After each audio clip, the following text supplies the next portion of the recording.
Las Vegas Raiders' latest update. Must watch. Hey, Raiders Nation! We've got breaking news that every true fan needs to hear. The Las Vegas Raiders are locked in. They're absolutely going to draft a quarterback in the 2025 NFL Draft. The big question? When and who? Today, we're diving deep into all the possible draft choices for our Raiders. We're going round by round, from the first all the way to the 7th, looking at who the Raiders might pick with their 9 draft picks. Now, here's where things get interesting. After moving on from Jack Jones, who, by the way, cleared waivers and is now a free agent, fans started asking, what's the real plan for the cornerback room? The Raiders quickly signed Eric Stokes, and we still have Jahdae Bennett. But even with these names, the cornerback group feels uncertain. There's raw talent, no doubt, but also a lot of questions. That's why I wouldn't be surprised if the Raiders use one of those picks on a cornerback. When they do, it will depend on how much trust the team has in this current group. Before listening to the latest news, subscribe to the channel, like it, and don't forget to press the bell icon. Let's move on to the new news. Now let me ask you, how confident are you in the Raiders' cornerback group? Not the safeties, not the defense overall, just the cornerbacks. On a scale from 1 to 10, what's your number? Personally, I'd say my confidence is at a 5. I think Jahdae Bennett can make real progress in year 3, and there's hope for guys like Cameron Richardson too. But right now, it's still a group that needs to prove itself. Now let's talk about what the Raiders might do next. There's still a lot we don't know about this current group, but one thing is clear: the Raiders need more talent in that secondary, and they need serious competition at cornerback. If they want to level up, they can't just rely on hope, they need action. Let's dive into the players the Raiders should target in the draft, starting with round 1. At pick number 6, there are 2 corners worth talking about. But even then, picking either of them that early might be a stretch. If it were up to me, I'd trade down, grab more value, and still land a top prospect. One name to watch closely? Will Johnson. He's scheduled to visit the Raiders right after his hamstring workout around mid-April. This guy is athletic, big, and aggressive, exactly the kind of player Pete Carroll loves. His speed and recovery might need some work, but his ability to read plays and force turnovers makes him special. Plus, he's been sharpening his game with none other than Charles Woodson. That Michigan connection. It's real. Another corner the Raiders have been eyeing is Jahdae Barron. He's already met with the team during the NFL Combine. What makes him stand out? Versatility. He's lined up outside, inside, even dropped into the box as a dime linebacker. He's not just fast, he's smart. Reads plays well, reacts quickly, and isn't afraid to get physical.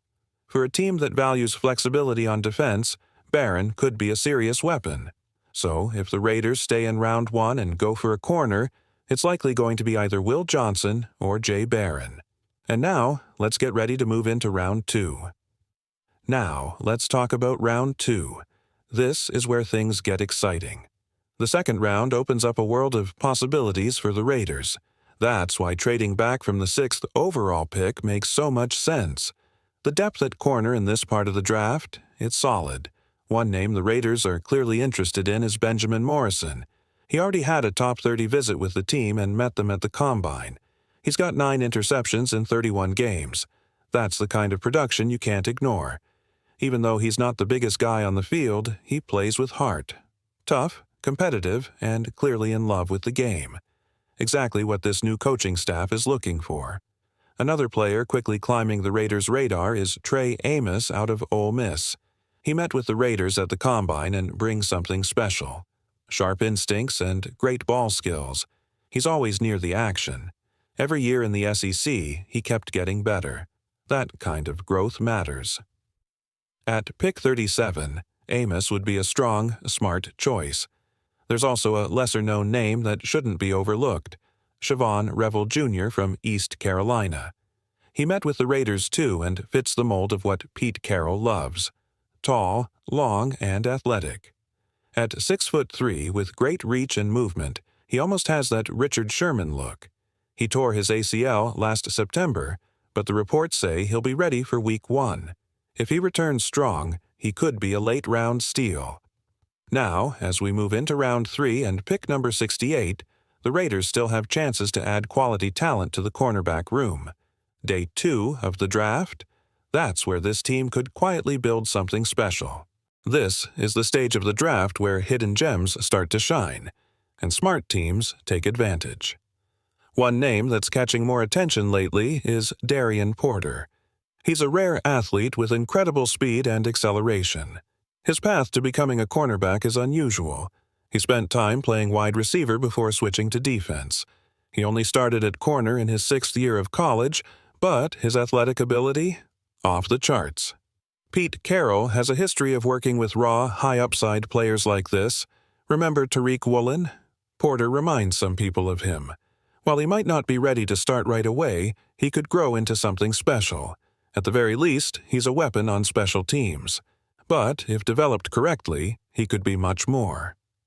Now, moving into round 4, pick 108. This is where the Raiders can find serious value. One of the corners who stands out here is Noel Williams from Cal. His production speaks for itself. 14 career interceptions, with 7 of them coming just last season. That kind of ball-hawking ability is rare.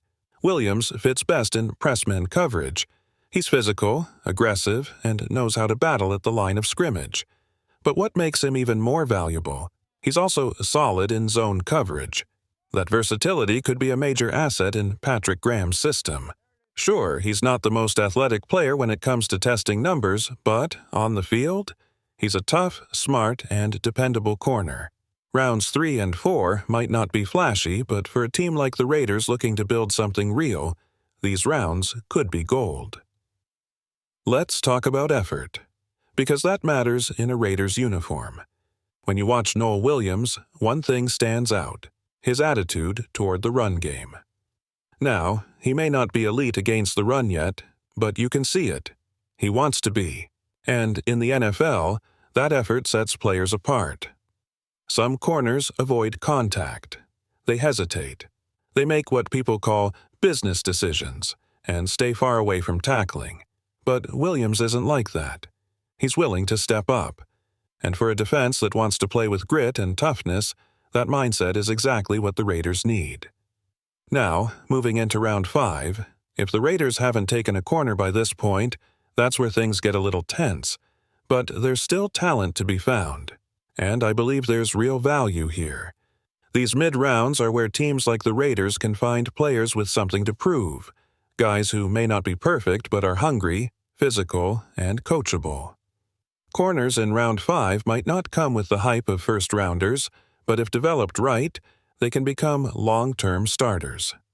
So, even though the pressure rises the deeper we go into the draft, the Raiders still have options.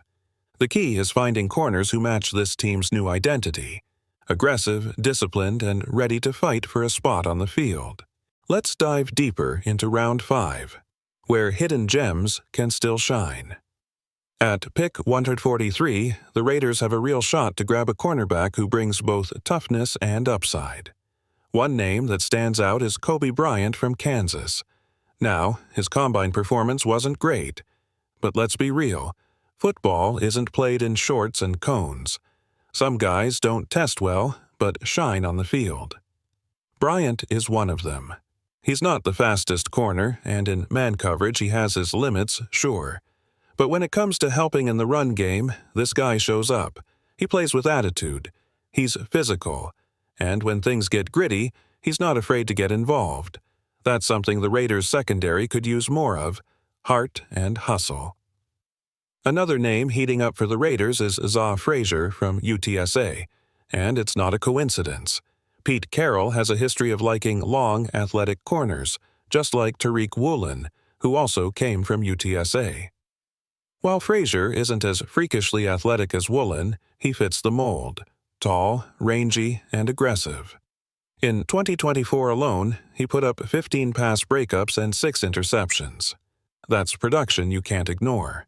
He is a bit older and only started 1 full season, but his raw tools are exciting. If your coaching staff knows how to develop corners, Frazier could be a serious value pick.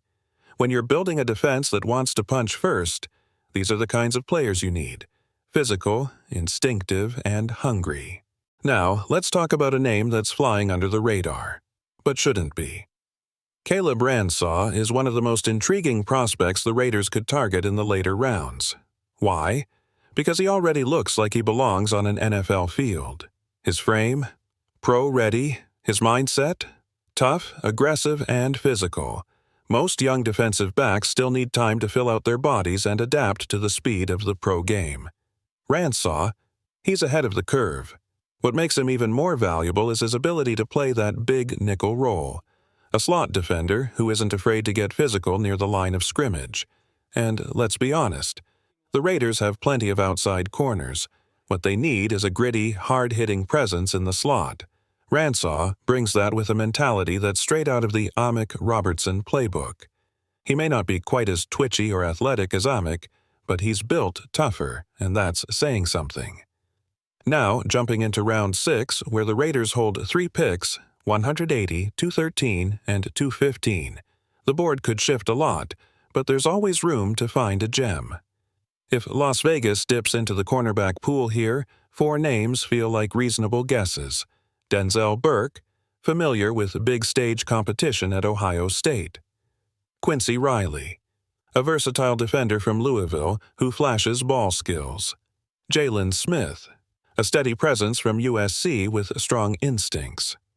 O'Donnell Fortune, a raw but intriguing athlete from South Carolina. These guys might not be household names now, but with the right coaching and system fit, one of them could emerge as a valuable depth piece, or even more. And there's one final corner on the horizon. Get ready. We'll look at that round 7 sleeper next. By this point in the draft, it's all about upside, special teams value, and coaching connections. And one name that fits that mold perfectly for the Raiders is Jason Marshall Jr., the cornerback out of Florida. Now, why would Las Vegas even consider him? Simple. He's got ties to the Raiders' coaching staff. Defensive quality control coach Bra Rasool, now with the Silver and Black, coached Marshall just last season at Florida. That familiarity matters. Marshall has great size, above-average athleticism, and flashes of raw talent. But let's be real. He's a project. His awareness, it needs serious work. He struggles big time against play action and can get caught out of position. But despite those red flags, there's something there. Think of him like a younger version of Lonnie Johnson Jr. Physical, fast, and likely headed for a role on special teams early on. He may never become a lockdown corner, but with the right coaching and patience, he could carve out a role as a reliable gunner and depth piece in the secondary.